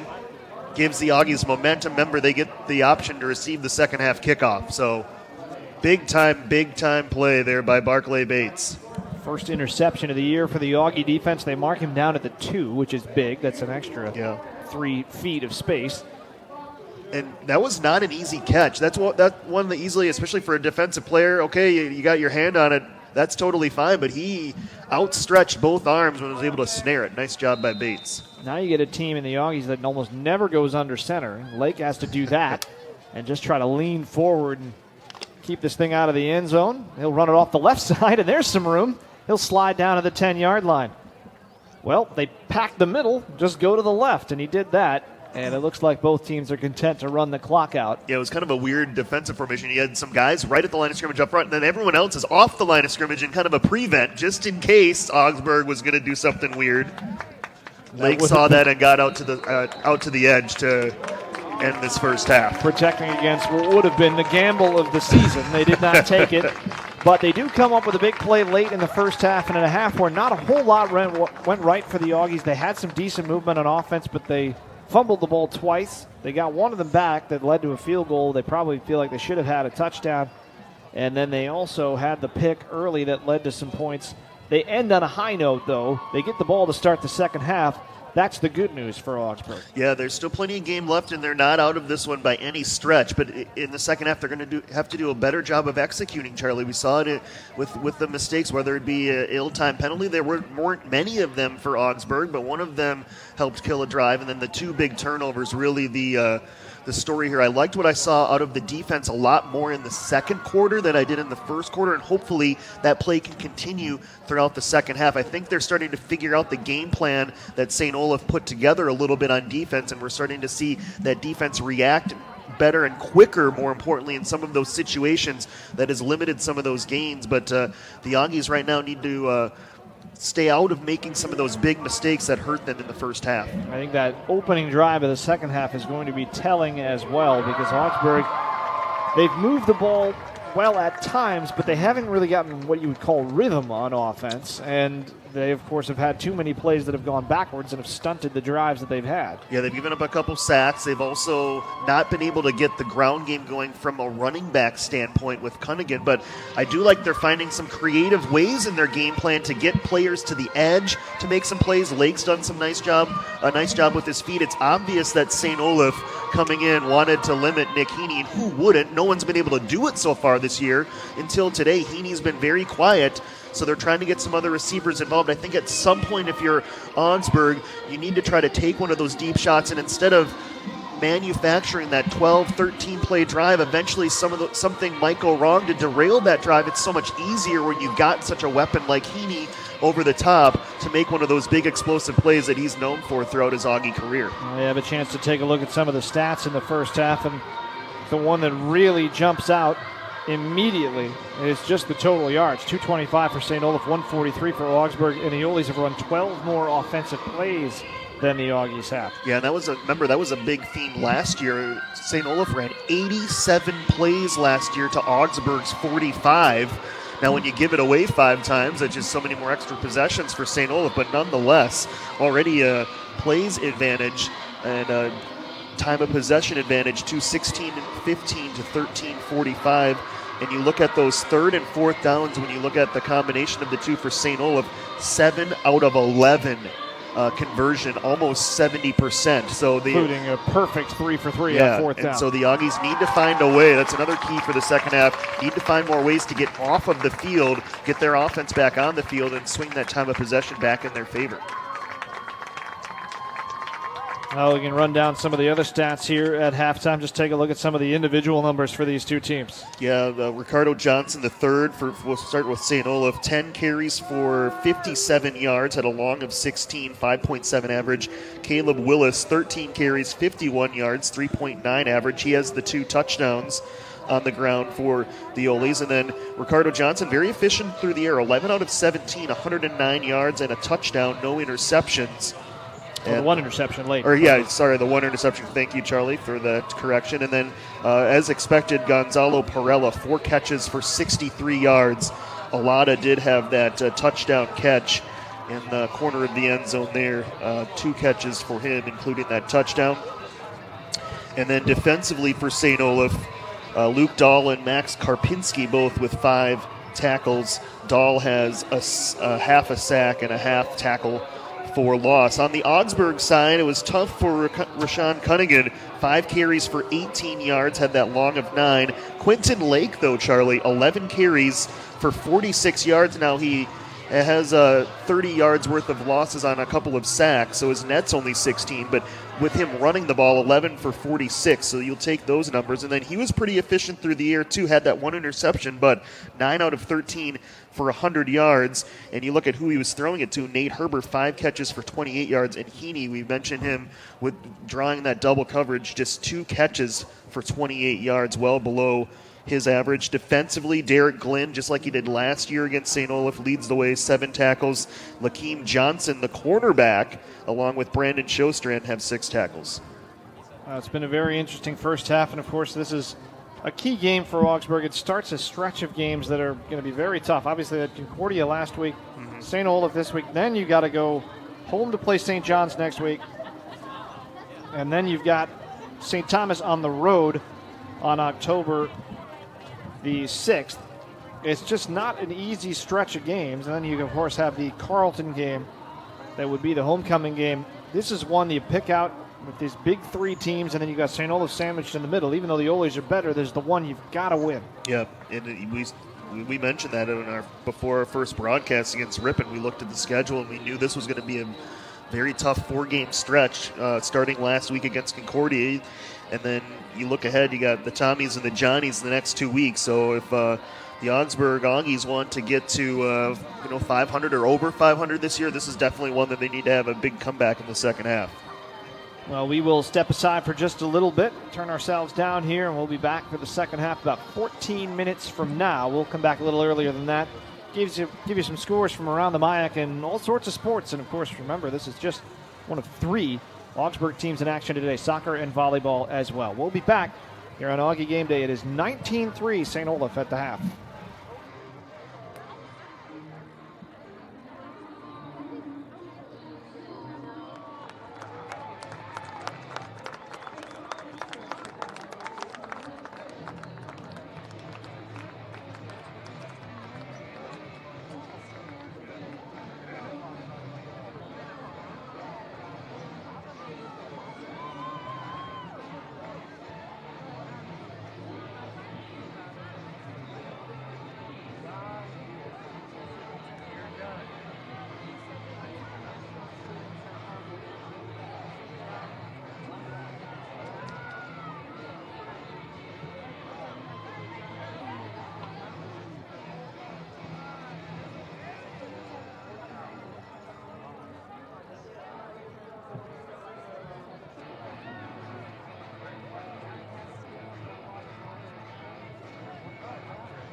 And welcome back to Klein Field here on the campus of St. Olaf. Charlie Beatty, Josh Powers with you. I want to thank all our viewers who are tuning in on Town Square Television today as the Auggies trail St. Olaf 19-3 here at the half. They get the big play interception on the goal line at the end of the half to stave off a further deficit. They get the ball, Josh, to start the second half, and they've got to do something with it right away. Yeah, there's no doubt they need to get that running game going a little bit. Raquan Cunningham struggled in the first half. Not necessarily his fault, but there weren't a lot of big holes for him to run through. That is going to help the Augie offense if they can get going. Thought Quentin Lake did some good things with his legs. Nick Heaney was silent, but that's because he was drawing double coverage on almost every play that I was watching him in the first half. So Augsburg's going to have to find some different guys to make hay offensively, and they need to cut down on their offensive mistakes with that unforced fumble on the exchange and then the pass that got tipped and was intercepted. Those are 2 of the bigger plays in the game, as well as the couple of conversions on fourth down. 3 for 3 for St. Olaf, and those led to points up on the board at the end of those drives. So Augsburg not out of this by any stretch of the imagination, but it's going to be a lot harder to come back given their deficit right now. Looking around the MIAC, of course, Hamlin and Concordia in action today. No score reported there, but Bethel leading Gustavus 28-0. 4:26 remaining in the first half there. St. John's is, we'll say, leading Carleton 45-0 with 6:05 remaining in the second quarter. St. Thomas early in the second quarter, up 29-0 on Wisconsin-Eau Claire. That is impressive against Eau Claire. A lot of soccer action later today. Hamlin is at Concordia. Gustavus at St. Thomas. These are all men's games. McAllister at Carleton. Augsburg at St. Mary's. The Auggie men's soccer team's been scoring goals in bunches. They have 7 twice, 2 games this year. Their center back, Daniel Hedstrom, with 4 of them on his own. They've looked very good. They'll look for another win today. The women are also down at St. Mary's, and I believe that game started at 1:30. Wisconsin-Platteville will be at Bethel. More men's soccer action, and St. Olaf is on the road at St. John's today. Women's soccer, one game that is approaching the end. Concordia leading Hamlin 2-0 with about 32 minutes remaining. St. Kate's at Bethel, Gustavus at St. Thomas. That Augsburg-St. Mary's game started at 1 o'clock, but we don't have a score for it. Carleton leading McAllister 2-0 in the second half as well. And St. Olaf at St. Ben's today. Volleyball, St. Ben's at Loris. Also Luther. And, of course, Augsburg at home. You can tune in to Tom Witchen at 3 o'clock. They host Concordia. The Auggie volleyball team also rolling this fall. St. Olaf at McAllister, Bethel at Gustavus, St. Thomas at Carleton, St. Kate's at St. Mary's in volleyball action today. Here, it is 19-3. St. Olaf leads Augsburg at the half. And the Auggies looking to start the second half with the football. Barkley Bates with their first team interception of the year, with 16 seconds remaining in the first half, on the 2-yard line as St. Olaf was trying to go in for more points on what would have been really kind of a back-breaking touchdown. That was a saver. Now it's up to the Auggie offense to come out after the 20-minute halftime and make the most out of that turnover. Looking like the Auggies will move from right to left here in this third quarter. As out comes Ethan March for the kickoff. Augsburg has had only 1 return today. Royalty and Smith are back deep again, standing at the 10-yard line as we're about to get the second half underway.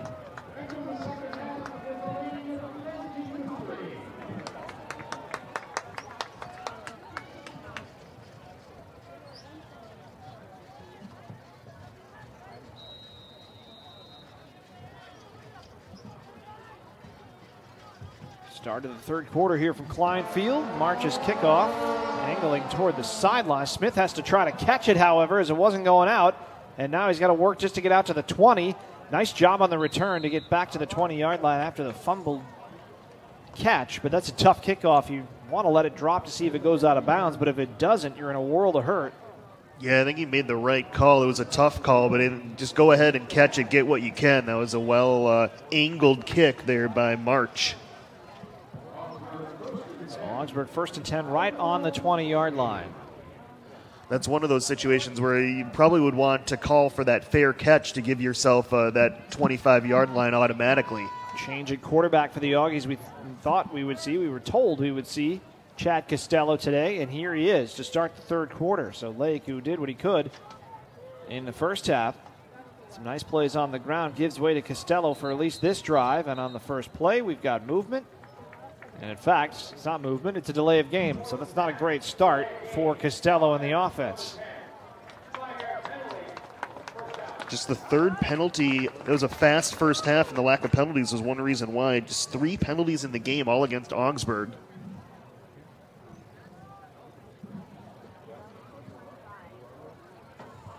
So now they're backed up to the 15 on 1st and 15. And first play of the series, you do not want to come out and have a delay of game. First play of the half. Coaches will not like that at all. Costello with the blitz coming. Fires high, intended for Heaney, who is being covered by Ridley Weeks, the strong safety. Costello last week, 7 out of 14 and a touchdown, no interceptions for a quarterback efficiency of 106.6. His 1 touchdown pass to Heaney. Nice catch by Heaney on a fade route. 2nd down and 15. Cunningham is the back. Keys in motion. Costello to throw. They're coming after him again. They run an underneath screen to Heaney, and he'll get the penalty yardage back plus a few more to bring up 3rd down at about 7. Well, you want to get acclimated to the game quickly. Have have to stand in there as Costello did, knowing you're going to get absolutely blistered on a hit, but have to wait until that slip screen to Heaney developed, and he did. Costello threw an accurate ball, a nice pickup for the Auggies. That's a new wrinkle to the offense. We've seen some reverse plays in the first half. They're trying some new things here, these quarterbacks. 3rd down and 7 from the 24. Costello rolling to his right, got blocking out in front of him with his back Cunningham, and that pass knocked away. Intended for, I think, Herber. There were 2 receivers out there, and again, Ridley Weeks, the 5'10", 175-pound safety, was in coverage. And Augsburg will bring out the punting unit. Yeah, First time we've seen a punter today for either team. Weeks could have very easily intercepted that pass. Just couldn't quite corral it with both hands, and you're right, that's our first punt coming in the second half in a 19-3 game.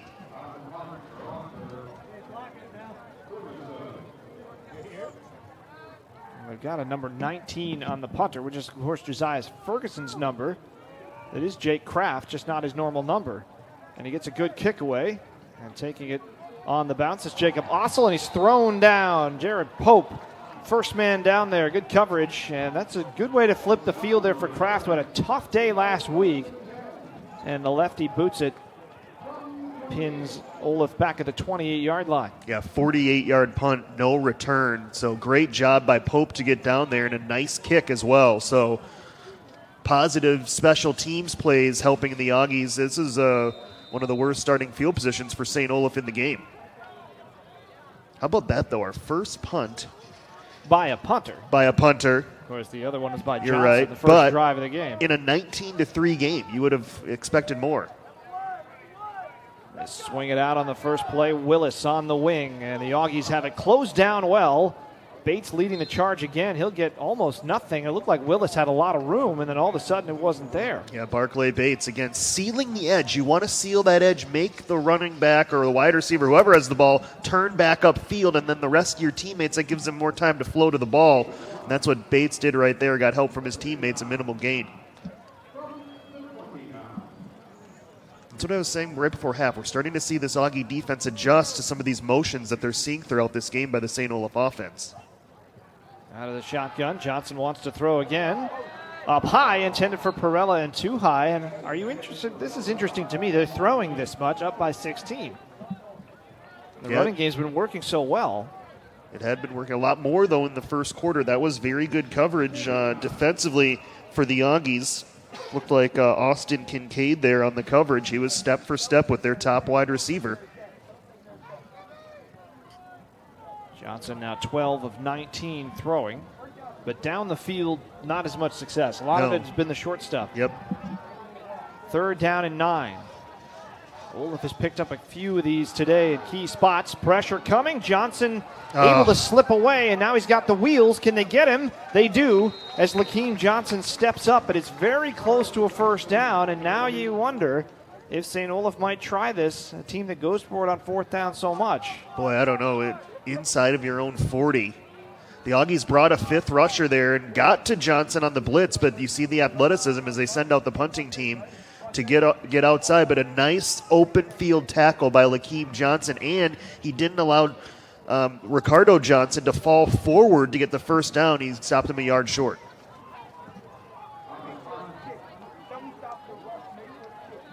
Noah Johnson is the punter. Sydney Royalty is standing back at his own 23-yard line. Short kick. The Auggies have got to get away from this, and it takes an Olaf roll, and Brandon Sjostran is very close to it, trying to get away from it. He was doing the right thing, but the ball kept chasing him.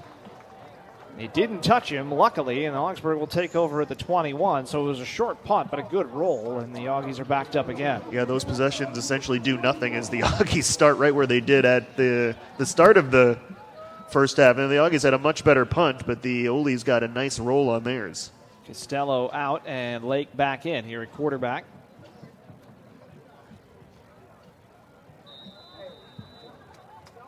So 1st and 10 from the 21-yard line. This game is bogged down a little bit as the offenses are stalling now. Still only a 2-touchdown game. Lake spinning away from the pressure as he held onto it. And he'll run for maybe a yard. Stepping up to knock him out of bounds was Nick Sabatino. Well, that could have been about a 5-yard loss if Lake hadn't reacted very quickly to a defender right in his face as Cunningham went through to potentially get that handoff. Jordan Bartholomew is coming off a huge week last week that got him on the D3.com Defensive Team of the Week for the West Region. Against Carleton, he almost had Lake in the backfield. 2nd down and 8 after a pickup of 2. Fake the handoff underneath, and Lake is brought down. Luke Dahl, the team's leading tackler. He's had a nice day today, Dahl, and it'll be 3rd and long as the Augsburg offense has really sputtered here. 5 tackles in the first half, and there made a sure tackle there of Lake, and he got in there quickly. The Auggies allowing some penetration that are kind of blowing up these plays right now. 3rd and 11. Down the field passing game, of course, was such a staple with Quinn Frizzell there, but Quinn is on the sidelines with his arm in a soft cast after the surgery. Low snap, Lake able to make the catch, guns it over the middle, and it is caught for the first down by Heaney.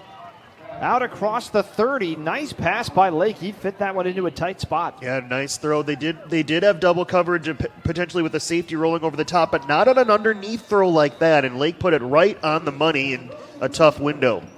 Pickup of 14. 1st and 10 at the 34. First down for either team here in the second half, and the Oles once again showing the blitz right up the middle with the 2 middle linebackers, Goodwin and Dahl. Now they back it out. After the Auggies do change the play here at the line of scrimmage. They've got 7 on the play clock.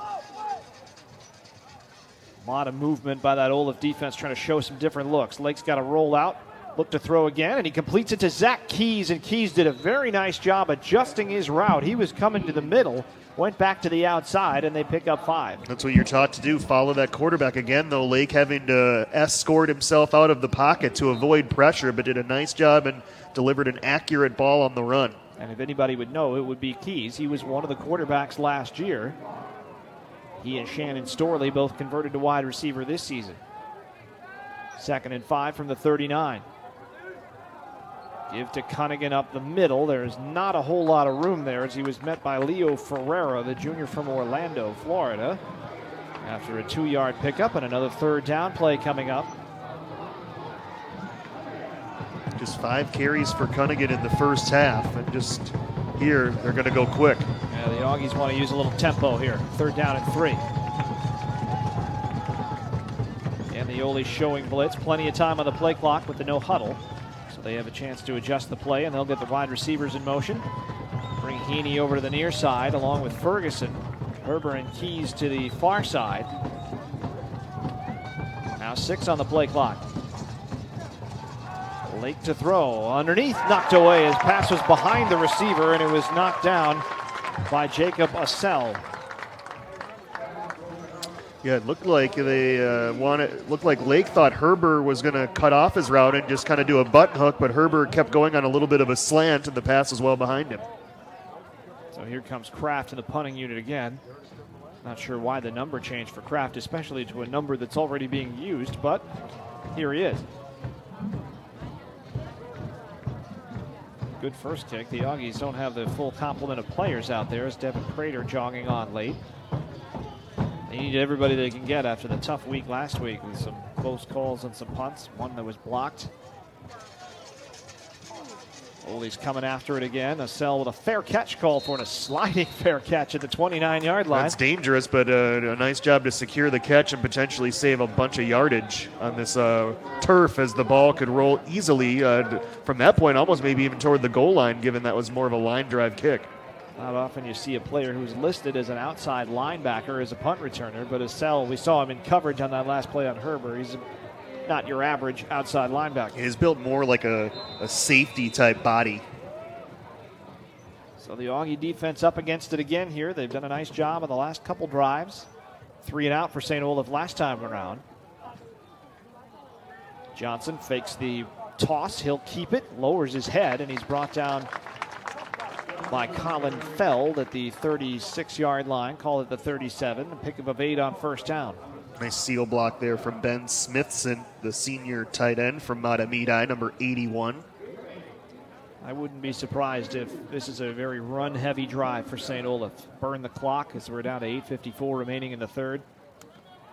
And they've had success. Here's Willis bouncing it outside, and he's dragging the pile with him even at 5'6", 170. He takes a few tacklers out, a couple extra yards.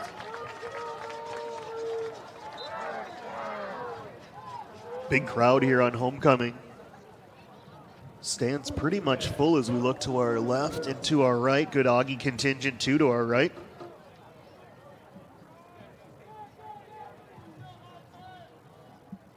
First and 10, ball at the 44. Give is to Eddie Odanga this time, and he finds a hole, and he's into Auggie territory at the 49. Again, on the ground, big chunks here. That's 7 on first down. And that left side has got a little bit more beef. You got Anthony DeBella, the left tackle, at 300 pounds, 6'4". Alex Burns, the left guard, 6'2", 315. So those are your two biggest offensive linemen. They're both on that left side. Odanga still in the backfield on second down and 3.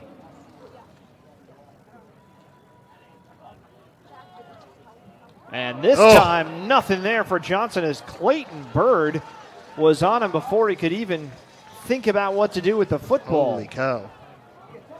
It's good to see Bird get back into the field and make an impact, and that's the second nice play he's made today. That'll make it 3rd down and 8 after a loss of 6. Johnson probably wishes he would have handed that off to Odinga, but I'm not sure Odinga would have done much with it either. That was well covered on both sides of that read option by the Auggie D. That's one where you just say, all right, freshman, you're going to take the hit. Not that time, though, as Johnson got flattened. 3rd and 8 at their own 46. Willis back in the game. He's the one in motion. Johnson's going to keep it up the middle, and he splits a couple tacklers. He's got a first down. And Smithson, once again, he's key on that play, Charlie, and he seal blocked off Clayton Bird there, who had the only chance to bring down Johnson before he got the first down. That's a tough one to take. You give up an 8-yard 3rd down conversion on a run play. But there was an ocean up the middle of the field there for Ricardo Johnson, former Cretin-Durham Hall player. Didn't start out at St. Olaf. He transferred in from a school in Ohio.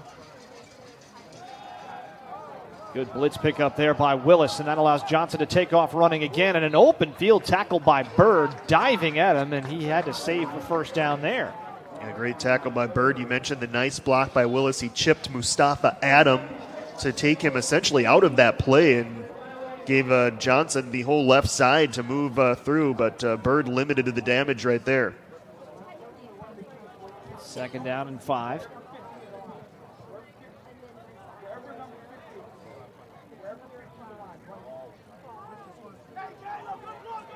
Anthony DeBella, the left tackle, is off the field on this play. Apparently Halloran listed as his replacement. Halloran, 50 pounds lighter. Apparently the play clock not functioning. Now it is. It just started at 25. Willis, some jump cuts there as he angles toward the first down again. The Auggies are going to start digging at that football. Tony Navy's trying to drag it out, but Willis hanging on tight. Close to the first down marker. Now that was all Willis. Should have been no gain to maybe a yard. Instead he gets 4. All on little jump cuts. We've seen it's a very versatile back. We've seen some power from him. He's obviously got some shifty moves, so a well-rounded back is the junior. Came into this game with only 111 yards rushing. Only played in 2 of the first 3 games, however. 3rd down and short. Handoff. Willis, patient, looking for the hole, and he has the first down. And this is just a very business-like approach here for St. Olaf. When you've got a 19-3 lead, you can do that. 5:14 remaining in the 3rd quarter. Yeah, they've taken 4:46 basically off this clock here on this drive already. Augsburg's had a lot of shots at it with the game at 19-3. No one scored since the 7:06 mark of the second. But the Auggies just can't get their offense moving today. And Johnson to throw, wants to go to the sideline here, and he's got his man, Gabe Alana, who slipped tacklers, and he will score. just put his foot in the ground, and an excellent athlete. He was a very good basketball player in Pinole St. Margaret's.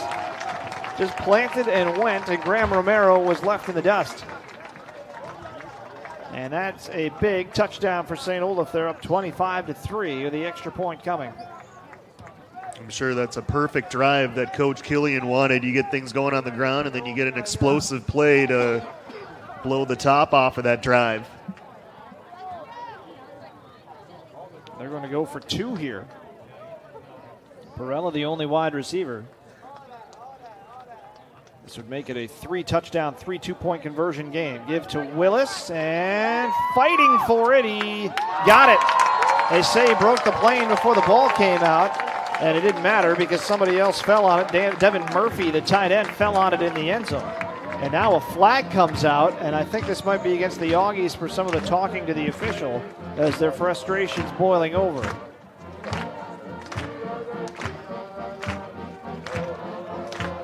See the determination and power of Willis. You saw it on that 1-yard touchdown run earlier, and right there again on that 2-point conversion as it is against the Auggies. Going to be assessed on the kickoff, so they're about to start from the 25.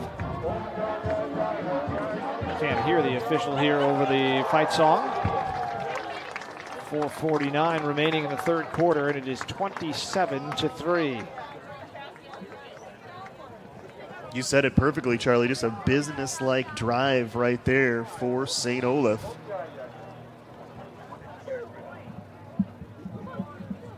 Steady diet of Willis, Johnson mixed in. That was a big third down conversion. You said it on that 3rd and 8, where he was able to keep the ball on a running play and pick up the yardage.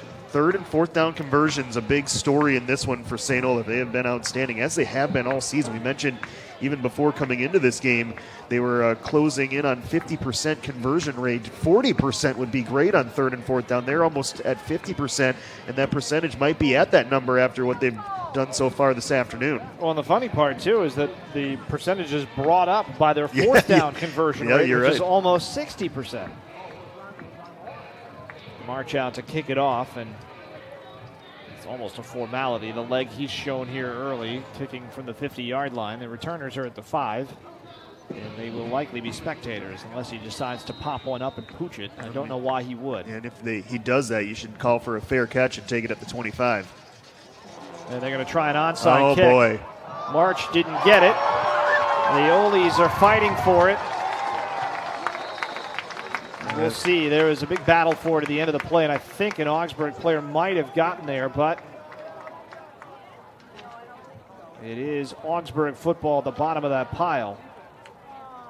And I was curious if they might try it. As aggressive a coach as James Killian has proved to be in his short time here at St. Olaf, and they did. And I love that call as a numbers guru and a numbers guy. You've already got 15 yards extra of field position. So even if Augsburg recovers it, look where they are. They're only at the 31, 32-yard line. You're not losing a lot of field position even if you don't have a successful onside kick. So I love the call from a percentage and numbers perspective right there. And, of course, you've got the belief that your defense can stop a team that has not moved the ball very well. They're going to move this up now to the 36. Illegal touching called against St. Olaf, and I wonder if that was on March. He may have gotten there before the 40-yard line. Yeah, it was very close. Did not see a flag initially, but Augsburg will take the extra 5 yards. Lake is the quarterback. The team needs now 3 touchdowns, 3 2-point conversions just to tie this game, a tall task. They have been shut down offensively today. Now they're talking it over. They're going to back him back up again.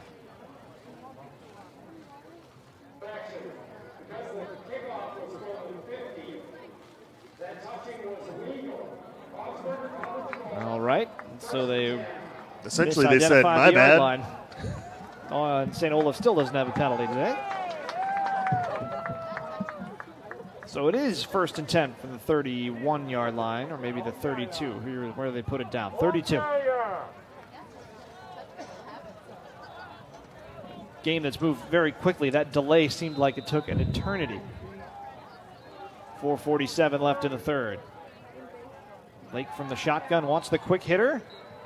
And incomplete was the pass behind Heaney, and he couldn't bring it in. It's a catch. Heaney, it's behind him, but he normally would make that catch.